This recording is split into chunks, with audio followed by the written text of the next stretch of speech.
тартып жатасыңдар. Мына шапканы қарап қой. Жаңғырдан келпейіп қалады. Сілерге бәрібір де сілерді кім көреді? А мені көреді дейлдер. Мына қарашы. Сақал мінтіп отыр ғой. Түзеп қойшы. Ар бір іште бір қадам бар. Мына ошол қадамды жасап алса, адам ал ішті баштабайды. Көбі бұл қадамды түшінбейді. Кейбіреулер еркім жетпей жатады дейді, кейбіреулер дисциплинам жетпей жатады дейді, кейбіреулер өзімді көндіре албай жатам. Әрқандай шылтауын айтады.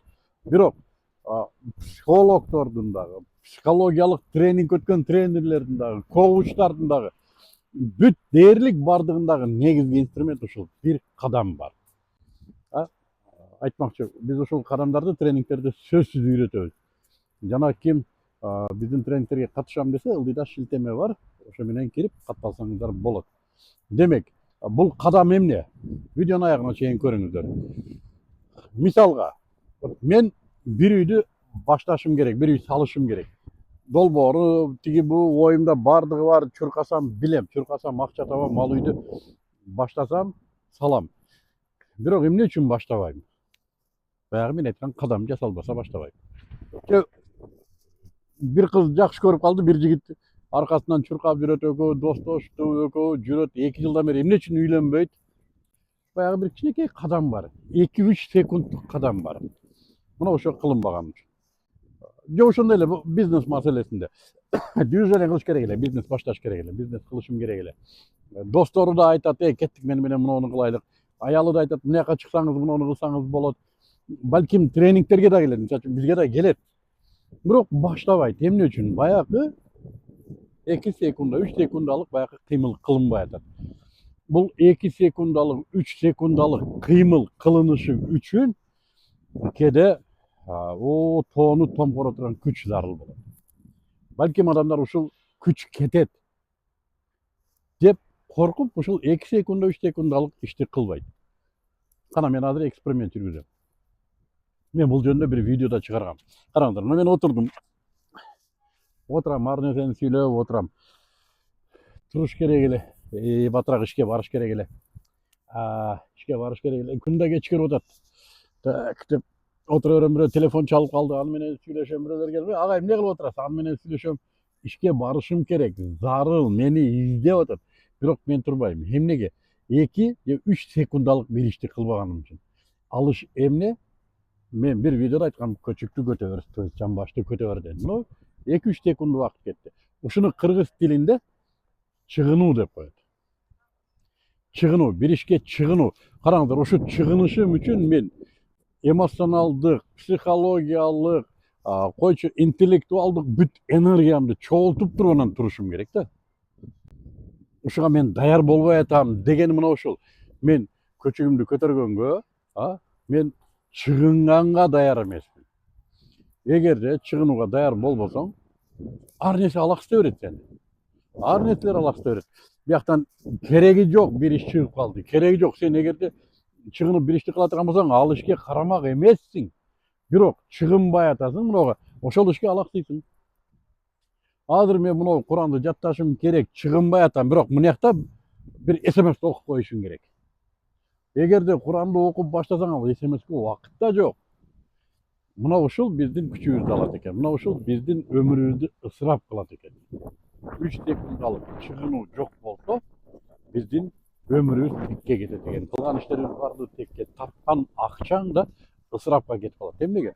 Акчаны бир үй салам деп чогулттуң да, үй салганга чыгынбай атасың. Эмне кылат ал акча? Чөнтөктү тиеп атат. Бир жактарга кетет. Эң негизгиси, эмне үчүн акча кетет? Сен муну кыйналып жүрүп таппадың беле?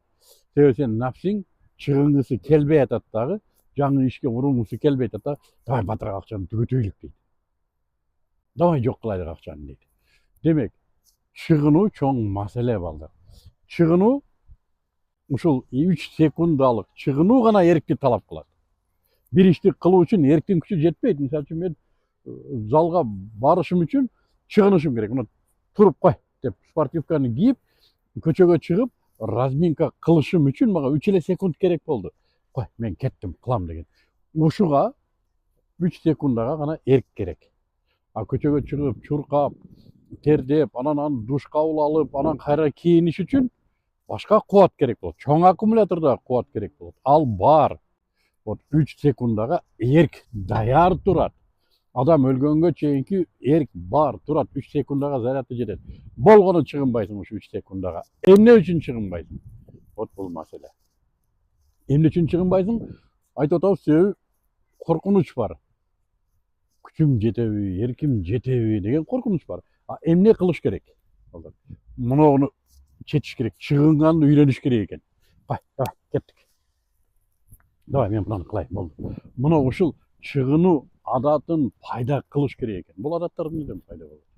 Тарбияда пайда болот. Азыртан балдарды чыгындырып үйрөтүш керек. Качан чыгынат адам? Мен бир секретин айтып берейин. Эгер сенин нафсиңе ушул зарыл болсо, нафсиң кыңк этпей чыгындырат. Тур, давай, мынаны кылабыз дейт. Вот ишенбесеңер эксперимент кылып көргүлө. Нафсиңер каалаган ишке эч кандай мотивациясы жок эле, эч кандай энергияң жок, өлө турган болуп жатсаң деле ыргып туруп кыла бересиң. Мисалы, иштен өлө чарчап келдиң да, үйдө өлө чарчап келдиң, балдарың эркелеп атат, аялың сени өпөлөп атат, эч нерсеге карабайсың, ой жатайынчы, жаман ezildim мен деп жатасың, а? Жаттың, алың жок, колуңду көтөрө албайсың, жаттың. Телефон шыңгырады, шарт алсаң, айылдан апаң келип калды. Балам, мен келдим эле, тиги автовокзалда турам, деди апаң. Элестет, нафсиңе апаң аябай керек. Нафсиңдин мекени апаң. Не кыласың? Ыргып турганыңды билбей каласың да, ыргып турганыңды билбей каласың, ырып кийиндиң. Каяка? Азыр эле өлгөн аттың эле го? Не, балдар менен бильярдка кетип атат. Жок, апаң келип калды. Бол, үйдү даярда. Бол, тез. Даже катының менен урушуп, кыйды бычак болуп атсаң да, апам келип калды десең, айдан, кой, давай. Баягы мушташты унутат. Эмнеге? Апа зарыл, кайнене зарыл. Эмне болду? Чыгынуу даже 3 секундты талап кылган жок. Моментально ыргып турду. Демек, чыгынуу үчүн биринчи кылына турган иштин зарылдыгын аңдаш керек экен. Бизнесте эмне үчүн баштабайсың? Анын зарылдыгын аңдаган эмес. Эртең мен Кудай көрсөтпөсүн, бир кырсык болсо, эч болгон тыйыным жок. Эртең кризис болсо, эмне кылам? Балдарым жаш, эмне кылам деп ойдун аягына чыкпай аласып кеткенсиң. Чечими болбогон үчүн, сага зарыл болбогондугу үчүн баштабайсың бизнести. Сага зарыл болбосо, үйдү салбайсың, көрүнгөн квартирада акча жетип атат, жүрө бересиң. Нафсиң каалабайт. Ага, бул зарыл эмес. А? Или бой иште. Баштабай, чыгынбай жүрө бересиң. Себеби нафсиңе зарыл эмес. Түшүнүңөрбү? Демек, кайсыл иш дагы кылыш керек болсо, нафсиңе зарыл болуш керек.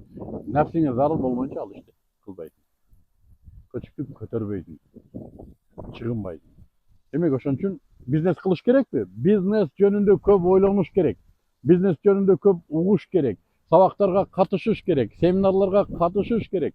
Барган сайын нафсиң, ушундайбы? Мындайбы?